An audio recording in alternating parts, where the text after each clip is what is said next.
Hello and welcome to the last episode of the Easily Excitable podcast. This is episode 200 with Andres. Hey man, how's it going? Hey, Topham. I'm so sad to hear that it's episode 200 and the last one, but I'm also very happy to have been on so many and be on the last one. So it's pretty exciting. Yeah, I tried to make some decisions like 2.5, nearly 3 months ago, as to like who my last few guests were going to be, and so like I planned that all out and everything, and yeah, it's got to a point like where it's the last episode that we're recording. So crazy. And you thought, all right, who's the bottom of the barrel? No, I'm kidding. I'm kidding. So this was supposed to be, well, I wanted to record this episode a weekend after we're recording this one, because I know when this one comes out. Because what was supposed to happen during the week was Rachel and I were supposed to go to Alabama to go to my green card interview. However, with all the virus stuff that's going around and everything that's happening, that's been sidelined and effectively cancelled for the time being until the country's in a safe enough space to reopen and carry on with business as normal. And as such, I'm just here being like, oh, I'm waiting for my green card to come through and I've got to go have this interview that's now been cancelled. And so, yeah, it's just, I was hoping that it would be like a celebratory podcast where I'm just like, yeah, I've got my green card coming and all this. But unfortunately, it's kind of the opposite in that I have no idea when the green card interview will be now. And so I'm just gonna have to hang on and wait for it to all just, I don't know, get sorted and come back up and just start running again. It's so strange right now, like what's going on. It's a real pain in the ass, man. Like, there's a part of me that's like, this is all necessary. We need to stay in our homes. We need to keep people safe. And then there's another part of me that's like, I want to go play board games. I want to do stuff. Yeah. I get real stir crazy. I realized that over the last couple of days because I was working from home, which unfortunately don't have to do that anymore. I got laid off on Friday, but I'm trying to like look on the bright side of things. And like, I told Hannah, I was like, well, now I have time to read all the board game rules that I wasn't able to read before. So, and you know, I'm playing video games just like you are, but I know I don't have it, and Hannah doesn't have it because Hannah's been out of work for I think Friday was 2 weeks that she was finally like out of work, and she's just staying home. The only time she goes out is if we go to the grocery store, which I try and take us to the grocery store every 2-3 days, just to go pick up. You know, if she wants soda, we'll go get something. Because man, being cooped up at home and not being able to really do anything, sucks. Even me, I was getting up at 7 a.m. still, just to get ready for work, so to speak. Yes. And now that I don't have to, I'm sure it's going to be even worse. But on the same token, like for Hannah, it's awful because she doesn't have a job and there's nothing for her to do here in the apartment aside from clean. But like even during these times, it's like I don't want to clean. I just want to do anything but housework. Yeah, that makes sense. Like, yeah, over the weekend now, like, okay, so Rachel and I are in lucky positions where Rachel's job's still carrying on. Mine, the company I work for, is deemed an essential service as they do construction, and as such are allowed to continue operating. And so, yeah, we're lucky that we are able to carry on and keep having an income for the time being. But we're also very aware that we need to, like, that puts us at a higher risk because we are going to be intentionally interacting with more people. So it's kind of that balance right now as to figuring that out as well. But I don't know. I need to just keep on with it, and there's nothing really to worry about other than if someone at work does get sick, then that's many people very quickly that are going to get sick, and the site will have to shut down. But Yeah. you know, it's I don't know, it's a crazy time, and yeah, just hoping that it passes relatively soon. However, I don't expect it to, actually. I actually expect... Some people are saying, like, I didn't mean to interrupt, but, like, Gus Sorolla was saying on the most recent podcast, he's hoping that it doesn't last, past May. That's when he's expecting it to end. Mm-hmm. But, like, Comic Palooza, which is a convention here in Houston, mm-hmm. got canceled, mm-hmm. and I was supposed to be the equivalent of a Guardian there. Yeah. And then I'm worried about RTX, just because not for like super selfish reasons of like, oh, I want to, be a Guardian and all this, but like that's really where I get to see a lot of my RT friends. Yes. Mm-hmm. And it's just like, oh, I can't see you guys this year, and that's gonna suck. mm-hmm. Yeah. And a more selfish reason is like we bought tickets to Coheed and Cambria, and they're coming to Houston in May, and we bought like the special, $150, $300. I can't even remember. I think I spent $300 total on 2 tickets to meet and greet and all that jazz. Mm-hmm. And it's like, ooh, I hope that doesn't get canceled. And postponed is one thing, but like canceled is like, oh. Yeah, that's another thing entirely, isn't it? Yeah. Oh man, I forgot what point I was going to say. Yeah, no, I like fully expected to carry on for quite a while, but one of the things I'm majorly concerned about is that because of the lack of action here, and other countries are reporting a decline in cases and everything, that other countries are going to be like, yeah, you're not allowed into our country, which means I wouldn't be able to go home because I have friends who are getting married in June.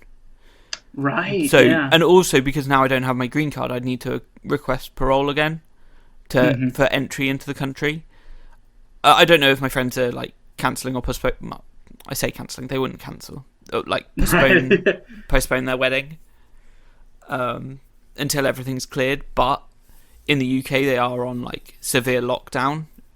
Mm-hmm. Like they're not allowed out of the house. You're only allowed out of the house once a day to exercise or gather essentials. And so, yeah, I've been speaking to my parents and everything, and just catching up with them as to what's going on. And they're like, it's crazy here. And I'm just like, I guarantee I feel like it's crazier over here because at least there's something going on in the UK. Like over here, it's just like, oh, stay at home if you can, if you want to. And some states are effectively mandating that people stay inside and not go out. Mm-hmm. But yeah, I don't know. I have opinions about the current administration, and I'm sure you're aware as well. I don't want to get too political on here, really, but yeah, I just think that there's not a sufficient amount of stuff being done, and you should always look back, and it should always be a case of at the time it felt like you were doing too much for nothing, but it should always feel like that rather than not doing enough and obviously getting hundreds of thousands of cases of a disease that can kill people. So yeah, it's I don't know, startling, I'll say that. So this morning let's start with yesterday, because yesterday I played loads of video games. I played Path of Exile, and then I died 6 times to one boss, lost all my portals, had to reset, and that tilted me enough to be like, I don't want to play this game anymore. I played Destiny 2 earlier in the day with the people from the Good Grey Gamers, and we cleared the Leviathan raid in a decent time. We're all really happy with our progress. I think we took 3 attempts at one encounter, and that was the most attempts of any encounter that we did. And we one-phased the boss at the end as well, and we weren't expecting to do that. And they were like, I don't know if we've got enough stacks. And in my head, I was like, no, we've way got enough stacks to clear all the damage for this boss.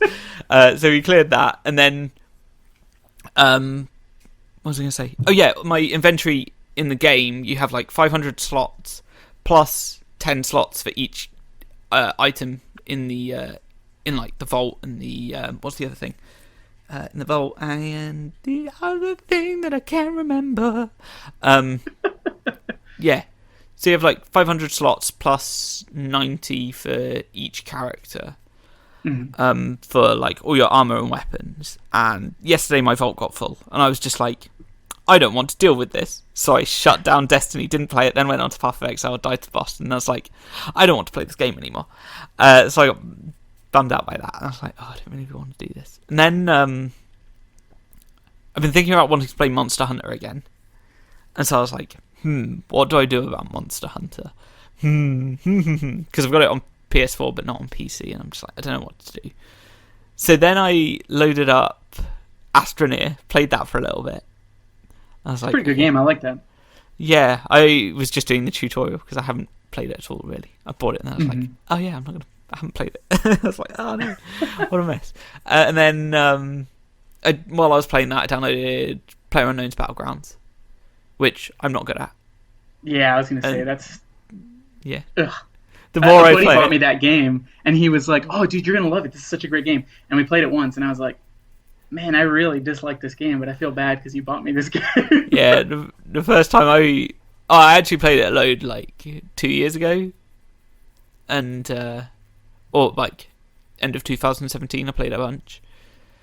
But then picked it up, and I'm just like, oh, this game's changed so much, and I've played, and like, I don't know the strategy on how to play it anymore, and like my shooting abilities are poor at first person shooters anyway, so I'm kind of like, I'm not mega keen to play this anymore. So I played it like a few rounds. It went okay, but it kind of just bummed me out really. And then and so I got up today and I was like, I'm not really in the mood to play much video games. I kind of want to play Monster Hunter, but at the same time, don't have Monster Hunter on PC, and I'm just like, don't really know what I want to do.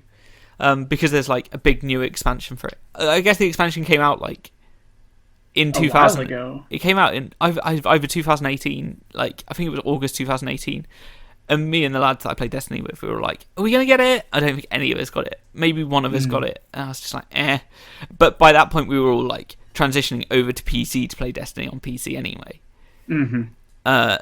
And so, yeah, it came out at a time when we were just like, can't be bothered. So we didn't bother.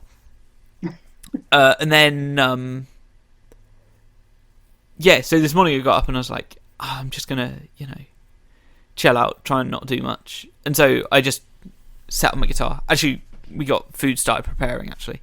So we're going to have, like, hash brown style waffles, and I made some rolls on Friday that were really, really nice. And we've got avocado and cheese and stuff, and so we're going to, like, make ourselves a nice, big, breakfasty kind of tasty thing once we're done recording, and just, like, do that. But then once I was like done prepping the potatoes, because they needed to be shredded and then just drained and strained for a bit, I just put my guitar on and turned the amps on, because I've got a nice wet dry setup kind of going at the moment, which is really, really nice. So I'll just play a little bit. I was like, I'll just play a little bit, and then what was a little bit turned into about an hour. Before I realised, I was like, oh god, yeah, I need to actually record a podcast. Like, I realised 10 minutes before recording this that we needed to record. So I was like, oh my god, I forgot entirely, because I was just so engaged in playing guitar. And like, now I'm like, I need to and like, I'm taking part in a new round of Game of Bands that should be starting. It should be nearly done by the time this podcast's out, so I should nearly be done with the song. But I've written pretty much all of the music that I wanted to. I just need to figure out how it all goes together and whether it's suitable for what the people that I'm going to be working with will want. Like, obviously, right now the round hasn't started, but by the time this comes out, I will be 90% of the way done with the song. So it's strange to think about it that way, but yeah. So I just started playing guitar, and like, I've come up with a few ideas that I'm like really, really happy with, like, over the past week or so. And like, I need to get better about finishing full songs as well, because at the moment, like, I'm going to band practice. I've got a drummer that I'm working with, and we just like play the ideas and then just don't develop them any further. So I definitely need to focus on that. And like, now that I'm not mega like, oh, I want to play video games most of the time, like, I'm definitely happy that I'm like, yes, I absolutely should be playing more guitar. So I need to like try and figure out how to do that over the next, I don't know, yeah, probably a few weeks, and just set myself a challenge of learning something or trying to write something more and get stuff recorded and make actual progress every day, rather than just wailing on guitar or just getting in and just playing video games, which is something that's happened quite a lot. I'm just like, oh, I need to be way more motivated about actually doing real stuff in the world rather than just entertaining myself with video games, when I could be making progress, making myself better at playing guitar. And, and that was just after me getting beaten up in certain games yesterday. It just beat you up so bad you were like, I don't even want to play video games anymore. I just want to learn to play my guitar better. Exactly. Yeah, so that's what happened. Now I'm just like, yes, what a wild time. Yeah, I'm trying to think of like, so I've got tons of board games, man. Like I'm looking at a shelf here that has at least 5 board games that I haven't played. Yeah. And I'm like, I should really learn these rules and like learn to play them. But I also want to start baking and like doing stuff in the kitchen. Yeah. Because like now that I've got all this downtime, so I signed up for unemployment yesterday. Yeah. And or signed up for the process of it at least. And yes, we got a nice payment extension from our apartment complex. Yeah. And the good news is the next check that I'm getting was going to be our rent check. So like I have means and money to make ends. But it's like, what do I do with my time now? There's just nothing to do. So I thought maybe I'm going to start like baking. So a buddy of mine sent me his, it's not like a family recipe, but it's like his recipe of like making buttermilk biscuits. Uh-huh. And I told him, I was like, yeah, I wanted to make some biscuits, but I didn't find any at the store. And he was like, well, I mean, I can send you my recipe. And I was like, oh, heck, I'm going to do that. Turns out I don't have buttermilk, so I wasn't able to do it. But I'm probably going to go either today or tomorrow to do that. And like, we're still allowed to leave the apartment, but it has to be for like essential business, quote unquote. So like, if I was going to work, I was considered essential at the time because I work in the IT field, sort of, or I worked in the IT field, and we can go out and get groceries and stuff. And so I told Hannah yesterday, we were driving home from my parents' house because my mom had made some food that she wanted us to get. And I was like, tomorrow we're going to Whataburger. I want a greasy burger and fries, and I just want to eat that for dinner. And she was like, I have no problem with that. Yeah. So it's just, finding stuff to do. And the worst part is like, it's such a beautiful day outside. I'm right in front of our bay window in the kitchen. I'm sorry, the dining room. And it's like, the sun's out. It's all bright and warm outside, and I hate it. Yeah, no, I understand that entirely. We're just trying to, I don't know, stay away. But yeah, we went out for a little walk this morning around the garden. That's about it, really. It's just like, but yeah, the weather's nice. I'm kind of surprised that you, did you get Doom Eternal, the new one? No. Are you not a Doom fan? Never played it, so I don't really know. Oh, man! It's a typical, run and gun shooter. But if I was to assume something about Doom that you really liked, would be the music. Yeah, because, it's so good. I can imagine that I'd like it. Like, I watched Ray play it the other day, and I was like, oh, I like the soundtrack. It's good. But yeah, no, I've never actually been into playing it. I kind of, like, aside from Destiny, I don't know, Time Splitters 2 as well. Like, there were certain first-person shooters that I enjoy, but I'm not, like, completely sold on the genre. I don't want to play every single one. I was way more interested in, like, Assassin's Creed, but I used to enjoy those. I don't enjoy those as much anymore. And so, yeah, and I was never mega into the first-person shooters, which is really odd. I say that when one of the games I play the most is Destiny and Destiny 2. But they're different styles of games, so it's not... Yeah. Like in Doom, you... at least in the new Doom, one of the core mechanics is utilizing your chainsaw, which you have from the beginning of the game, because ammo is so scarce. Yeah. So, like, you'll run out of ammo for your shotgun and your, if you have a secondary weapon, and the game will switch you to your chainsaw. And it's like, Ah, oh, okay, I get it. The chainsaw is used to defeat enemies, which if you defeat them with the chainsaw, they then spew ammo. So like yes. it's trying to train you to do certain things, and I like it. It's pretty fun so far. I've only played maybe like 2 hours, 3 hours worth of it Hmm. because I've been just stuck on Animal Crossing. I thought I was gonna hate that game, but man, I love it so much. That's all Um, Rachel's been playing. I can imagine, dude. Like, and I don't really know what I'm doing. All I know is I got to pay this raccoon a lot of money. Yep. So Hmm. that's all I do. Like I see people who, they set up their island and it looks all beautiful and like this is my apple garden, this is my pear garden, this is this, and I'm like, I think that tree's an orange tree. I don't know, because I don't, not that I don't care, but it's like Yeah. you can play it your own way. And I get it. Some people are just like, yeah, that is not for me. I need to pew things and shoot and all that, but it's relaxing. Yeah, yeah. I want to play. Like watching Rachel play it makes me want to play Forager more. But Mm-hmm. yeah, I don't know. I can't. I don't know. I don't know what I want to play right now. Other than I kind of want to play Monster Hunter, but at the same time, I don't know what I want to do at all. Really. I think Monster Hunter is so I have a what's it called, Xbox Play Pass. Yeah. Uh huh. I got it. I bought a year of Xbox Live, Mhm. and I paid for the trial of Play Pass for a month, and Mhm. they gave it to me for the rest of my Xbox Live. Oh, And I was nice. like, okay, that's cool. But I think Monster Hunter is one of those games that I can download and play. But I don't Mhm. really know anything about it. And a lot of people have told me that it's significantly better when you're playing with friends or like other people that you know. Uh huh. And so I just I'm a lone wolf kind of person, and I like playing single player games, and just because like in single player games nobody can screw up my progress except for me.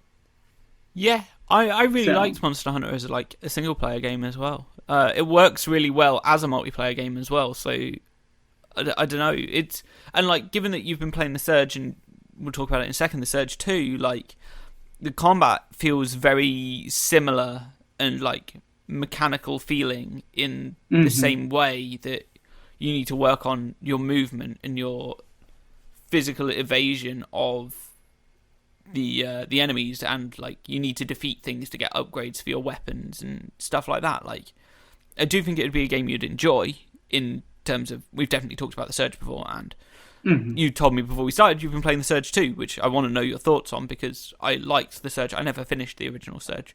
Actually, I don't even think I got that far. I actually might play that as something to pass the time if I do want to play games because it's still installed. So yeah, but yeah, Monster Hunter is like one of those games I think you'd enjoy. Like, I think so too, man. Like and I love the crafting aspect where like you defeat these monsters because you want to get this better armor or weapon or something, so you craft like you're yes, going, there's a purpose to go out. It's not just monster must kill. It's like, no, yeah, I need that monster's pelt for this, or I need it for that. I like that. I think that's hmm, really cool in a video game. yes, yeah. It gets a bit grindy, but it's also like challenging as well. So I've certainly had hunts where there's been a 45-minute time limit and I've taken it to 40 minutes or so. Or like I think there was one I finished at like 43:50 and I was like I'm so close to the end. Like yeah.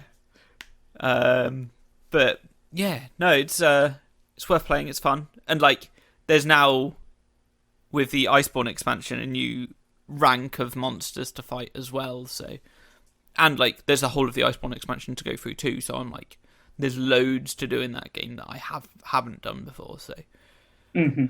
yeah, I don't know. I'm interested. I'll say that, and then that might be the thing I play for the next while if I decide to go that route. Anyway, yes. What do you think of Surge 2? So I installed it yesterday because it Uh was huh. part of that Games Pass. That's what it's called, Game Pass. Game Pass. Yeah. And I very much so found myself like very interested and excited about the story of The Surge, the first one. Mhm. Yes. Playing as Warren, I think his name is Warren, the character Mhm. that you play as is really cool.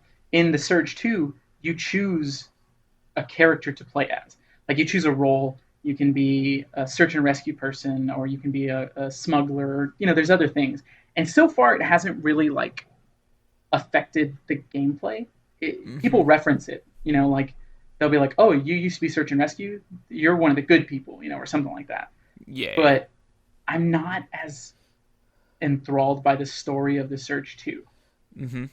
You know, the opening cutscene is a plane that crashes in a city called Jericho City, and then you wake up in a prison, and it's like, what? Huh?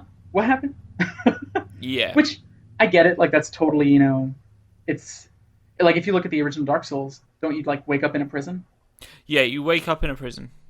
Um, yeah, wake up in a You prison know, afflicted by the dark sign. yeah, Anyway, and like you learn the story as you progress. So like I shouldn't yes. complain because I'm probably going to learn more about the story as I progress. But it's just like I don't. I want to connect with a character rather than feel like I'm the story. Does that make sense? I don't Yes. know. It's Yeah. kind of weird No, I because like understand what you're saying. Like, you want the story to be there, but you want your character to feel like they're a part of the story, not they've been jumped into the middle of something that's already ongoing, right? exactly, Yeah. yes. You know, like Warren in the first game, you know, he gets his exosuit, and you know that he got hired to the company, to Creo, I think was the name of the company. Yeah. Hmm. And so, you know, and the moment that he gets his exosuit is when all hell breaks loose. So Yeah. you, much like the character Warren, have no idea what's going on. Hmm. And in this one, because it's a sequel, I kind of already understand. Hmm. You know, like, okay, there's people with exosuits, and I got to kill them. And that's it. And just move on from there. And I'm trying to figure out the story. Whereas in Surge, the first Surge, excuse me, you know that you're supposed to be working at this Creo facility, and then something happens. And yes, you have no idea what happens, but because it was such a new project, I guess, and like something we hadn't seen before in what is it, Soulsborne? Is that what they call them type Yes, games? that's the genre Right. Yeah. they're Like saying. you know, it was interesting, and it was like, oh, this is Dark Souls, but with exosuits, you know, and like it's kind of cool, and it's not super dark and grimy. Like there's sunlight, you know, and Yeah. in the Surge 2, not that it's a bad game because it's not. I just kind of already know what I'm doing, and I don't care about the story. Hmm. I think I Like, felt the same about Dark Souls 2 and 3. Like, I'd play through them okay, anyway, but because they're taking place in a world that's reminiscent, familiar extension of what was laid out in the first one, I didn't find too much about it. Whereas when I played Bloodborne, like, that's a whole interesting experience on its own because it is a new world.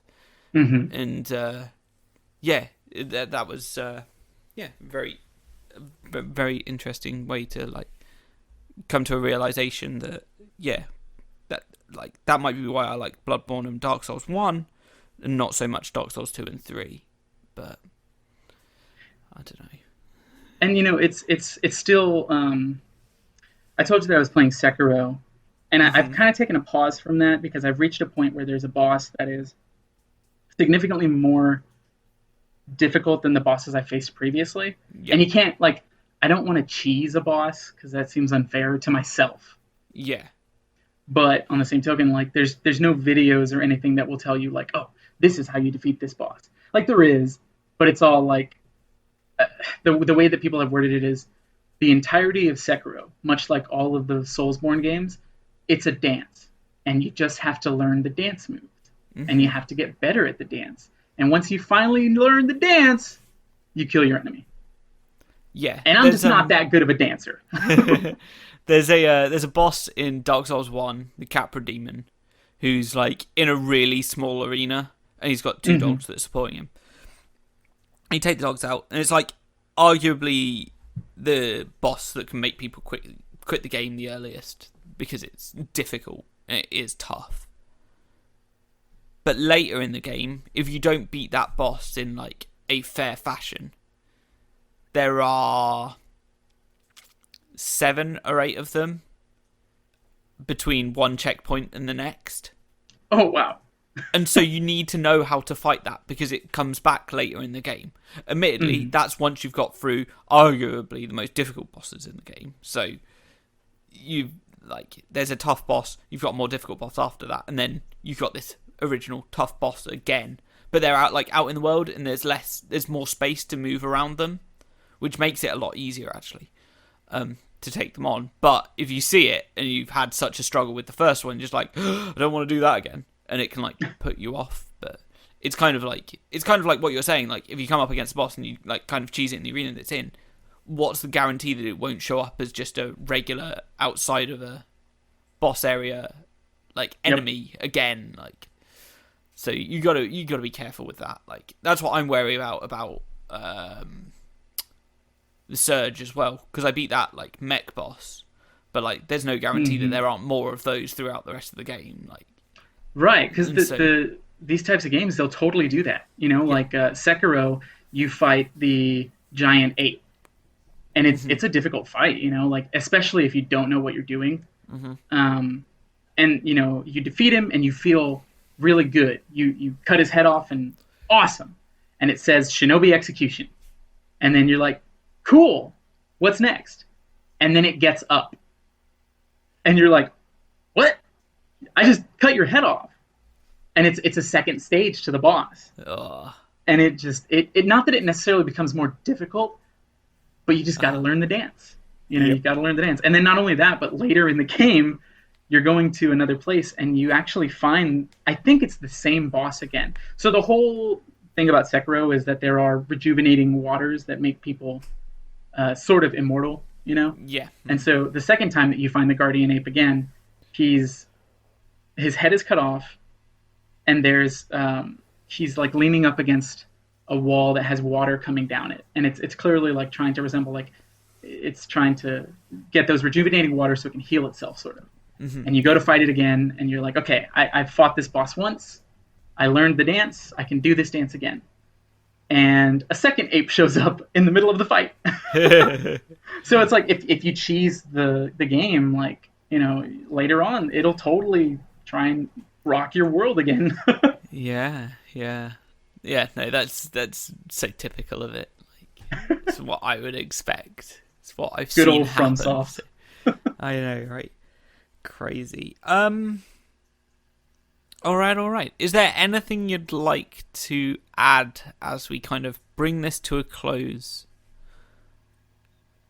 Man, yeah, I mean, I want to point out, it is the last episode. You said it's 200 episodes deep, and you've done this you've been podcast for what, you said 6 years, right? 6 years, because I did 100 episodes of the one before and a few episodes before that of Community Notes as well.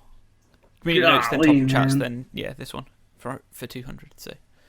It's going to be 6 years. It's going to be sad to not see, the Easily Excitable podcast popping up on my Twitter feed again and again, and all that. Do you have any plans for the future of anything to do? I mean, not necessarily trying to give away your trade secrets, but No, I want to invest more time in writing and playing music and freeing up the 2 or 3 hours I invest into this each week will hopefully allow me to do that, and I won't get complacent and just be like, more video games. So, well, that's good, man. I'm this might sound lame, dumb, or weird, but I'm really proud of you, man. To have done this for so long and to now finally be able to be all right, I'm done.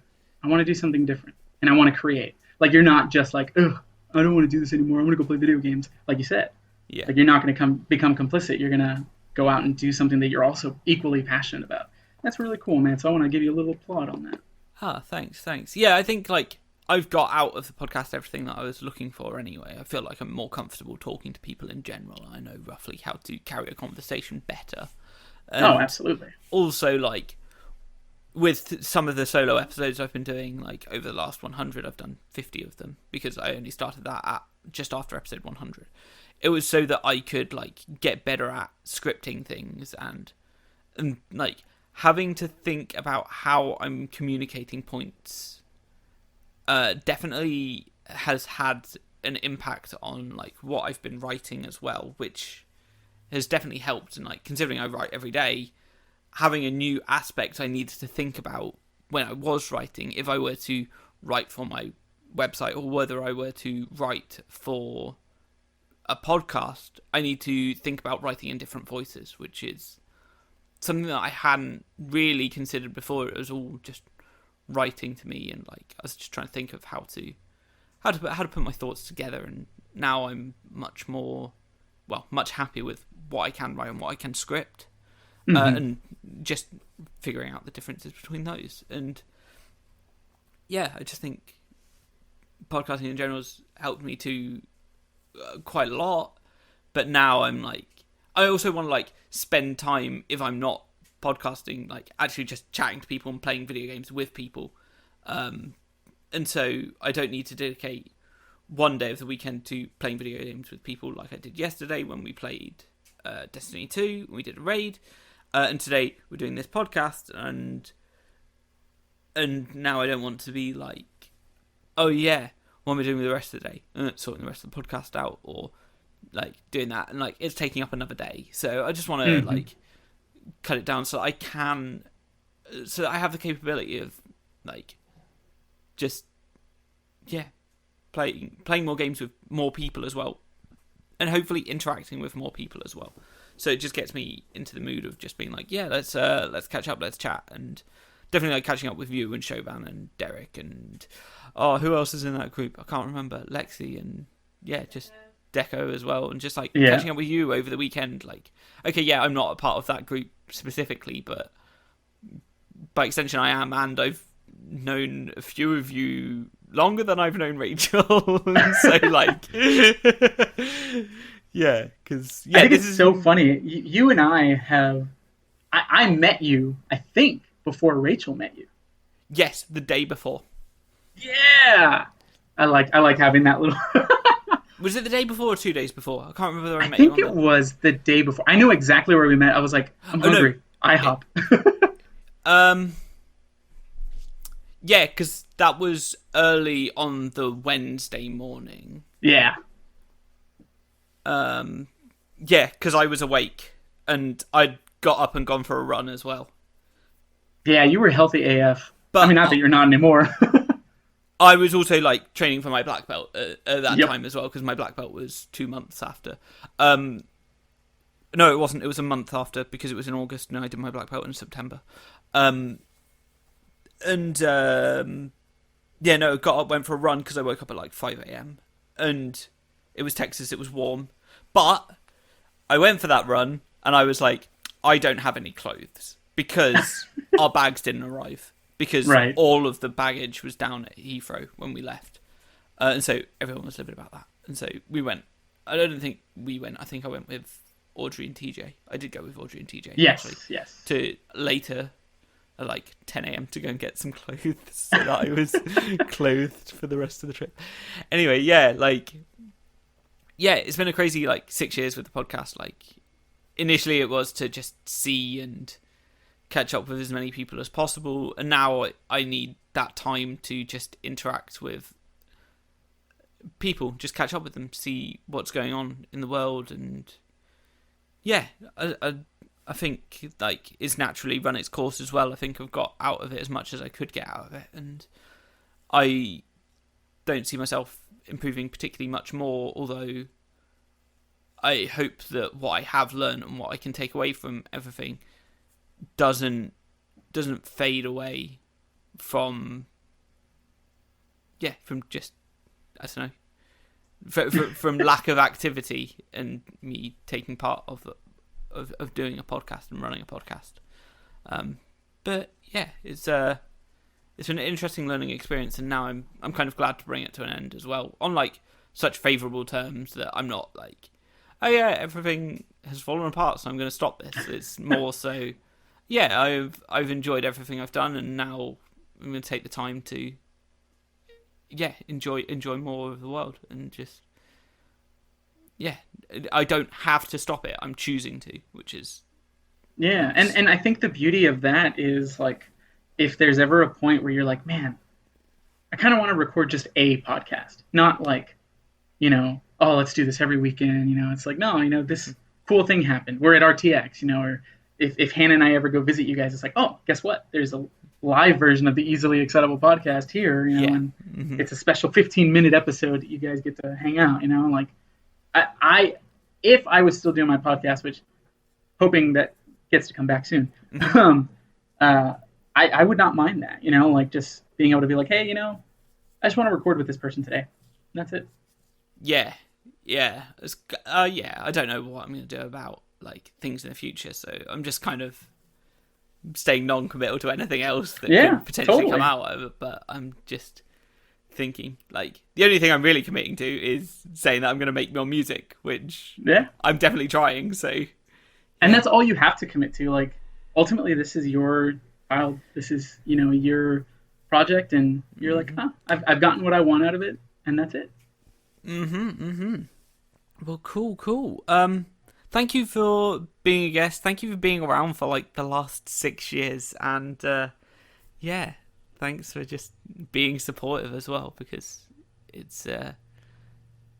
wasn't necessarily difficult to get it started, but it was definitely, and it definitely isn't difficult to do. It's just I don't know. I found motivation for it relatively easy, but it's pretty easy when you've got people you want to talk to quite regularly. Oh yeah. So yeah, that definitely helps. Yeah, man. I mean, it's been an honor and a pleasure, not just to be on the podcast, but to also call you friend, Topham. Yeah, man, it's great. Like you're one of the coolest people I know and one of the best people I know. And I've said it plenty of times, and I'll say it for the rest of our lives probably. We can go months without talking, but the moment that we start talking again, it's like not a day has passed. So yeah, exactly. And yeah, it's wild. I greatly appreciate that. And yeah, absolutely. Yeah. So yeah, thank you everyone for listening. Thanks for coming on this like 6-year journey with me and all of my guests. And yeah, have an exciting time. Thank you, Andres, for joining me this week. Absolutely. Thank you for having me, Topham. And wash your hands, people. Yeah, wash your hands. Have an exciting week. You're all my favorites. Goodbye. Bye-bye.